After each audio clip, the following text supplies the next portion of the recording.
What's good, everybody? Welcome back to another reaction with your host, the Ignorant Eclectic Mad Genius. And today we're checking out Flacco's channel again. I guess he has some more information on the Noah Wells situation, and that's entire situation has just been a just a money machine, and also it has just been everything that we thought has been basically pointing to us being right. And yeah, there's situations that happen where now the mother is getting involved. Well, now the mother is being her business is being threatened and things of that nature. People are leaving 1-star reviews, calling her a liar, and it's just evil people, bro. Just evil people. Um, yeah, I'm gonna stop talking. Hit that like, hit that sub, tell a friend, tell a friend. Let's do this. Out. If you still believe that Nolan Wells accidentally drowned, there's something wrong with you. And I don't know what it is. You got to figure it out. He broke down two crucial pieces of information: the bruise that was found on the back of Nolan Wells' head, and then the audio from the boat. How you feel about this second autopsy that was done on Nolan Wells? Yes, I think when we last spoke, we were awaiting the forensic autopsy because the original autopsy performed by the county examiner, we just weren't convinced it would be independent, quite frankly, because we weren't getting enough information from law enforcement. And so the forensic autopsy came back. And lo and behold, even though they're trying to downplay it, and I understand Ben Crump and NAACP and others don't want to try and jump to conclusion or step too far out, but the forensic autopsy showed that there was what they call discoloration. No, I call them bruises in the back of the head, appearing that someone has had their hand pressed at the back of their head, at the back of Nolan's head. That's concerning to me. And what's even more concerning is when the autopsy sent over their notes to the independent autopsy that they took Nolan Wells' body to, they had notes. And from these set of notes, they'll figure out which bruises, which cuts was caused by the original autopsy, so they know to ignore it.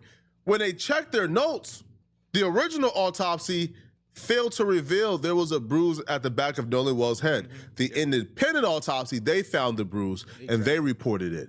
But here's the thing though, we still don't have Nolan Wells' cause of death yet, because for it to be drowning, the lungs gotta be waterlogged. Well, the original autopsy never sent over the lungs. Well, the original autopsy did theirs first.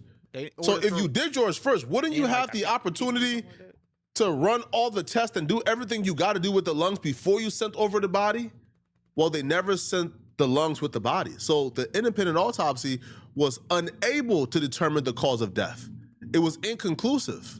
You've had different stories coming out from the teenagers. One of the young men himself spoke out about it, claiming they had begged Nolan to get on the boat, and that he wouldn't. Then there's the woman that he's supposed to have stayed back with. I think her name Katie or something. Mm-hmm. Well, he was supposed to have stayed back with Katie. That was their story. However, Katie's friend says that she saw him only in passing on the island, didn't stay with him, and Katie isn't saying anything at all. That's an element that I also missed as well regarding the friend. Now, I think the friend he's talking about is Katie's sister.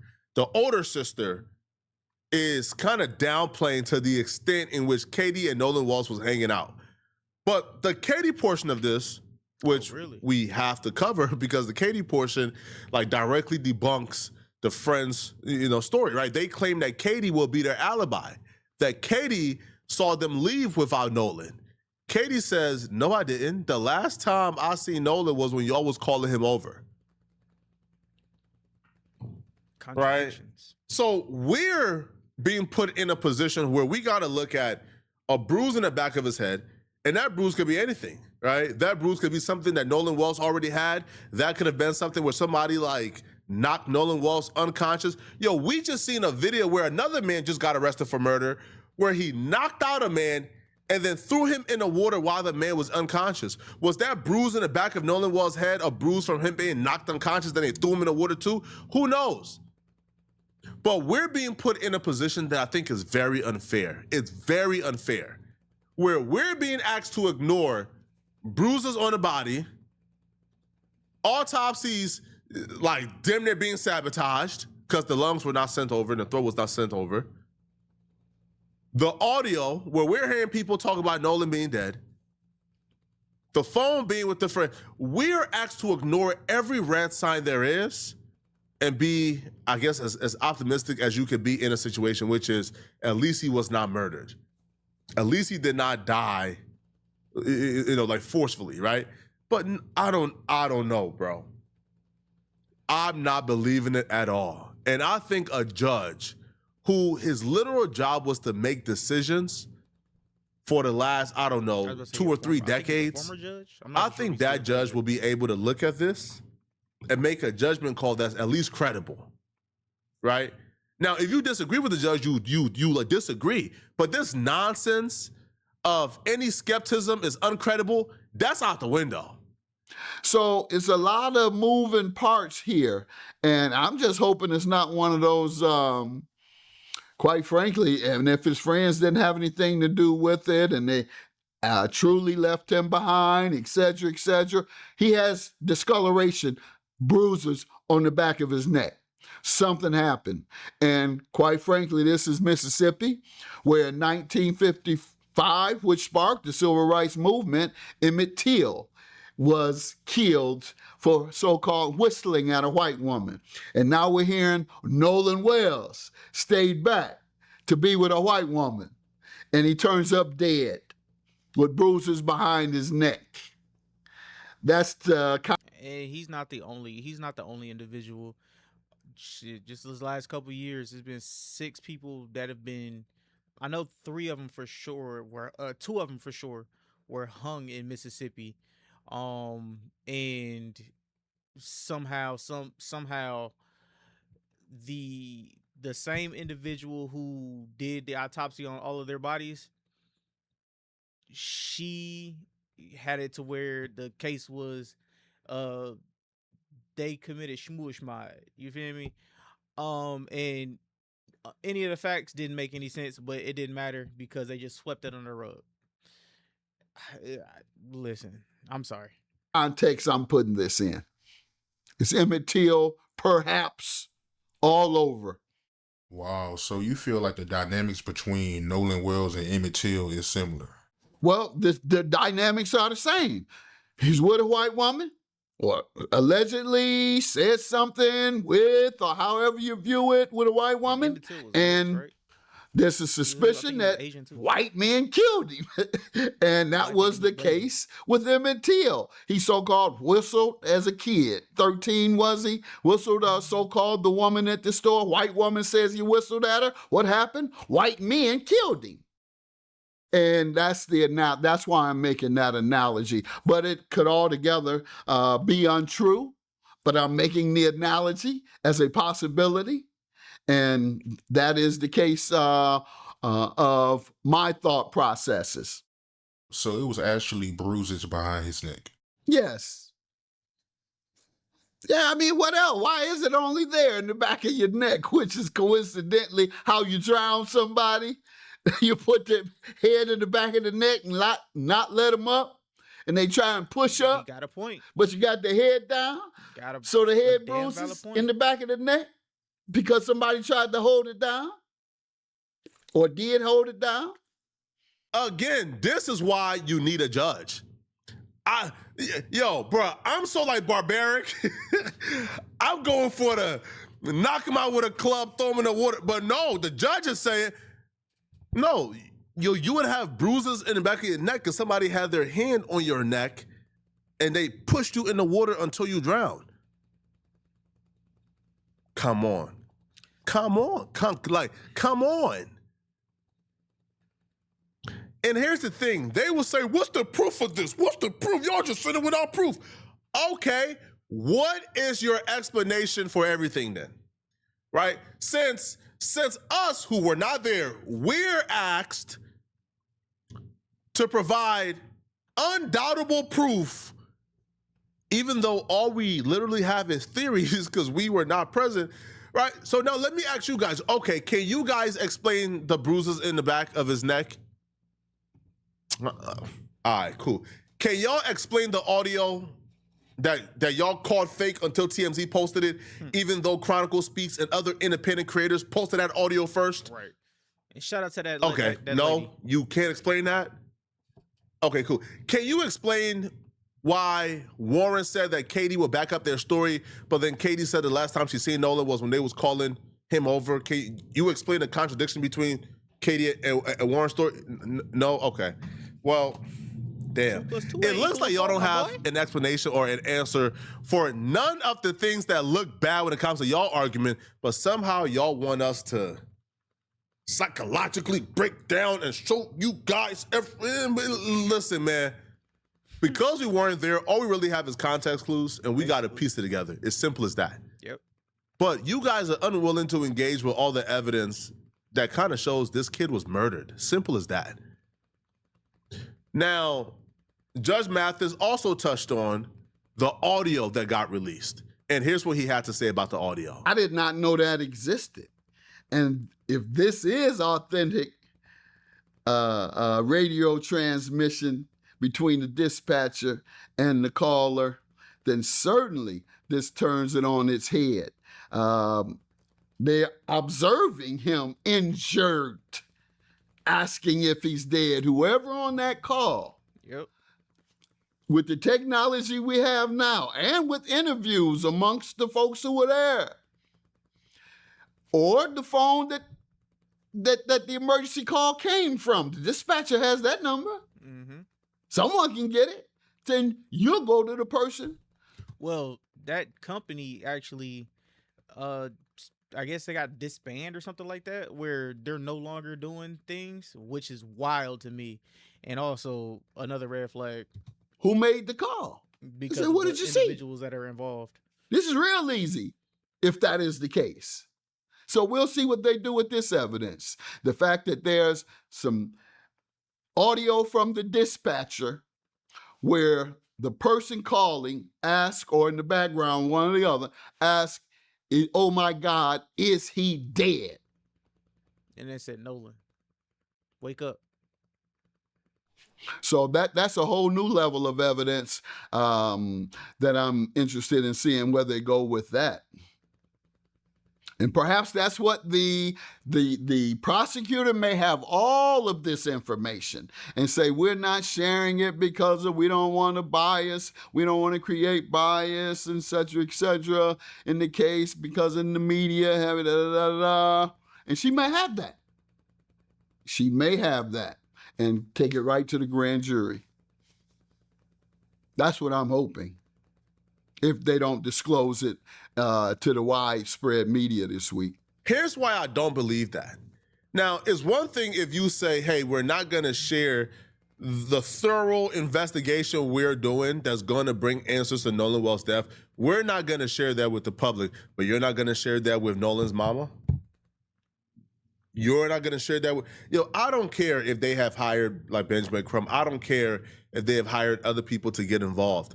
You should walk the mama through it step by step. Hey, mama, we got this intel, this intel. It's not until the audio got leaked and people began to put pressure on Ocean Springs that they released a tip to TMZ hey, we have evidence that people seen Nolan on the island in the afternoon after 5, or I think 6 p.m. they said. So TMZ reported, there's evidence Nolan was on the island at 6.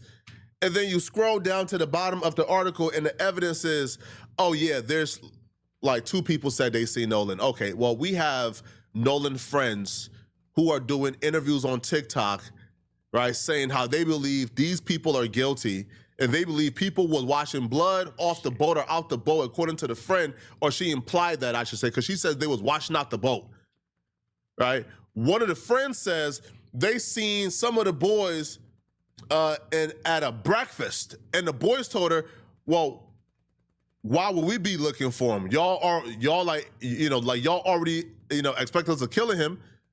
That's before Nolan Wall's body was found. That's before the world knew he was dead, right? So if we can take the word of two people who quote unquote seen Nolan, even though again 2,000 people was on the island, y'all said two people quote unquote seen Nolan at around 6 p.m. Okay, then how did Nolan Wells disappear? Then how did he die? Okay, if y'all can take the words of those two people, then can we take the word of two of Nolan friends who are on TikTok accusing people in Ocean Springs of killing Nolan? Can we? Oh, yeah. So it's evidence if it's two random people, but it's not evidence if it's two of Nolan friends. You see how that works? You see how that don't make sense? And that's what we're talking about here, bro. Nothing about this makes sense whatsoever. If you guys have something, right, that paints a clear picture of how Nolan Wells died, shouldn't the mother be the first one y'all notify? Mm-hmm. Yeah, I don't know how you can justify that audio. Can't. Not with someone in the background saying, "Is he dead?" Yeah. Even if you were calling to say there was a fight, it sounds like you're looking at something that has already happened and you witnessed what happened and you're saying, "Did he die from what I just saw?" That's what you're saying. Oh, is he dead? Or what? Somebody walked you from around the park and said, "Hey," or around the other boat dock and say, "Hey, come look at this." No, you were there. So if that video and audio is correct, it's a whole nother level of evidence that indicates culpability. And just for clarity, what do you personally believe happened to Nolan Wells? Well, what we're told is that he got on a boat with several white buddies in Mississippi, went to Fun Island, for lack of a better term, where everybody goes to this island to have fun on their boats.